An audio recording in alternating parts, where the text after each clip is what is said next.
5, 16, 19, 21, 30, 3 and 10. Check results. You remember? Hello, people of the world. Don't mind that darkened section that needs sorting and fixing once more. But you know, it's a constant fix. I am here on Mi Casa Su Casa. Yeah. Tom Holland right now be like, am I right? I was watching that Zendaya trailer. Tom Holland RN must be like, you know what I mean? God, I'm making myself cringe. What I'm trying to say is Zendaya's new movie that she's in, trailer, challenges just dropped on this earth. And let's just say it broke the internet.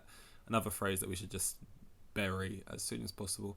But no, it kind of went crazy. Immediately, Zendaya's name trending and Tom Holland's name trending. Because, you know, it seems to be a very sexual film. It's directed by Luca Guadagnino. I want to say it's how you pronounce it. He did Bones and All, and he did Call Me by Your Name. And I wouldn't say like, because the way you think, it's not like those things are hot and steamy by nature. They're kind of about other things, but like that is just also a big subcategory of both those films. If you watch them, you know, Timothy Chalamet fucks the peach in Kumbai. Oh, spoiler alert! Timothy Chalamet fucks the peach in spoiler. Fucking hell! Timothy Chalamet fucks a peach in Call Me by Your Name, and Taylor Russell eats Timothy Chalamet's dead corpse in like a way of love in Bones and All. That's a cannibal love story, and now he's doing this. So you know, Guadagnino likes love. He's kind of the voice of Gen Z right now because all of his films manage to just sort of break the letterboxed world, break the fucking Twitter space. And yeah, she's getting kissed up on by I can't remember their names. One, Mike Feist from West Side Story, and then something O'Connor or just something Connor. He's been in stuff I don't remember that. I don't think I've seen in films he's been in. But he's also just another actor. I think he's British. And yeah, it's all like Tom Holland right now must be like, it's either people like you know, thirsting over Zendaya, or just being like, because there's a lot of shots in that trailer where it's like they know what they're doing. And then yeah, she's like, it's like a tennis film, but somehow it's like the most sexual tennis film you've ever seen, because like they're in some three-way kind of, I don't know if it's just like a one night thing or it's like that's their relationship for a while, but then they kind of go their separate ways and she gets an injury and then she's got to like coach her husband to beat this guy who used to be in their sort of throuple relationship. And now that there's like, the one thing about it that made it look worse to me, I don't know why they chose this song. This was just a studio choice, surely. I don't feel like this was a Guadagnino thing or like.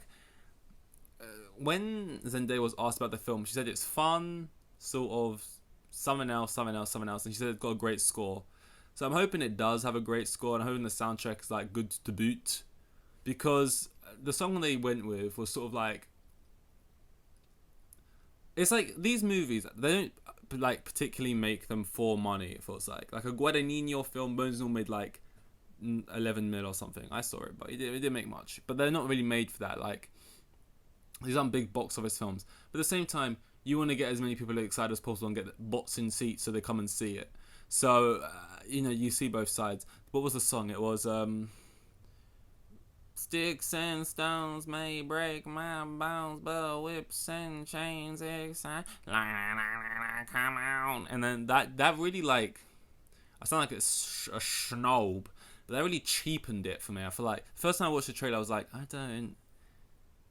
this is Luca Guadagnino. But then but then I was playing again on Twitter and I saw like the clips and the color palette and stuff without the music playing, and I thought it just looks better to me. I just really didn't like. That's one of those songs that when it used to come on the radio, I just never liked it. And probably because I was sitting in the car and it was just like, I was probably just thinking, this is too raunchy for me to be sitting in the car. My family's here. I don't know. That's probably the mind of me. I don't even know what I was thinking. I don't think anything went through my mind when I was younger. It was just sort of like white noise. But no, I look forward to it. I mean, it's like I said, great year for films. We got Challengers. We got Dune Part 2. I mean, Zendaya's starring in both, so she's kind of taken she's kind of grabbing the year by the balls and saying, "You're mine." Tom Holland. Here's the thing though, everyone like memeing about it. Yeah, it's all memes, Tom Holland, but like, and everyone's saying, "Oh man, you got stronger willpower than me. If you're strong enough to date an actor, I couldn't date an actor." And it's like Tom Holland is also an actor, so it probably helps things. Where it's like, oh, your other half is like lip-syncing up on like screen, and I never was ever like, oh, that's something that would be awkward or weird if it was happening, or just like, it's like that's just the job. But then I think it was when I saw a clip from that, like one of these new shows that Damson's Idris is in. And he was, and it was like, there's scenes like that, like in this film, and then there's like someone getting their cheeks clapped, like on the bed sheets, and like it's not like under the covers and like suggestive shots. It's just like dirty fucking on top of the bed sheets, everything's out in the open, just sort of, and like, it's the only reason it's I would say it's like kind of awkward or like you'd feel a bit weird about it isn't because the actual act of it. Because as an actor, you know, the actual act of it is you sit in a room, you're with like what are they called?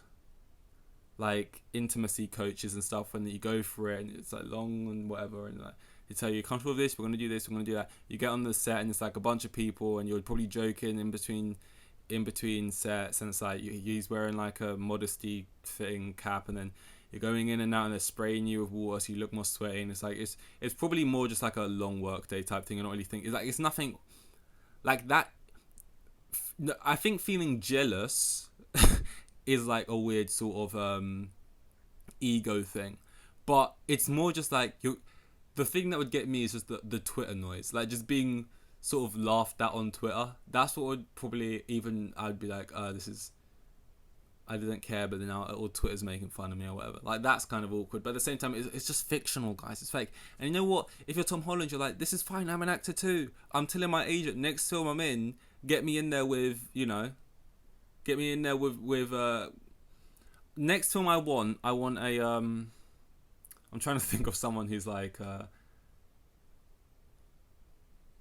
popping in Hollywood right now. There really isn't. I don't know. We'll go classic. Well, not really classic, but yeah. Get me in. Okay, next time I want agent. I want a yeah, I don't know why what came over me. It's kind of want like a love story, like really hot, raunchy love story thing. I was thinking maybe you get me in there with like, I don't know, like Margot Robbie or something. We go crazy. Purely just, you know, artistic choices. That's where my headspace is at right now. You know, that's, you know, yeah, but obviously that's not the case. You know, they're very happily in love, which, you know, obviously pisses off everyone who thought they had a chance with Zendaya, that is. I'm sure it feels like the people who like Tom Holland, like the stands, are sort of, you know, they're kind of, I don't know what's going on with them. So that's that. There was also like all this news about like some fucking submarine, Titanic. It's like, you know, sometimes on Twitter there's certain stories that like keep showing up on your feed, and you treat them almost like they're ads. Like you read like 2 words of it and you just keep scrolling. Like I've seen this like submarine, Titanic, sent down, lost connection, jump up. Like so many times I have no idea what the fuck's going on. I don't know what they're talking about. I just never looked into it enough until I got to a point where I was like, wait, what's this submarine thing? I just pieced it all together. Something I did watch today though was Secret Invasion. Spoke about that yesterday, the new Marvel TV show. And like at the moment I'm pretty in. I'm like, this is fun, this is cool. But then when I think back to watching WandaVision for the first time and most of the television shows, I think I did feel that way on the first one. So I'm trying to be like cautious and just, I'm very recency bias heavy. But what I can say is there wasn't many times in the show where I thought, I didn't like that dialogue. That was a bit weird, or I didn't like the way they shot that, or that looked a bit cheap, or maybe like when the bombs go off, like if I'm trying to be really nitpicky or whatever. But like there wasn't anything that kind of took me out of it too much. I just thought, oh, that's weird, or why'd they do it like that, or crap. I mean, there was decisions I didn't like, yeah. But that's bound to happen in a show about Skrulls where some characters are real and some aren't, and this and that. And spoilers, if you give a fuck, you give a fuck, and don't watch anymore, because I'm probably going to speak about this and then end the pod.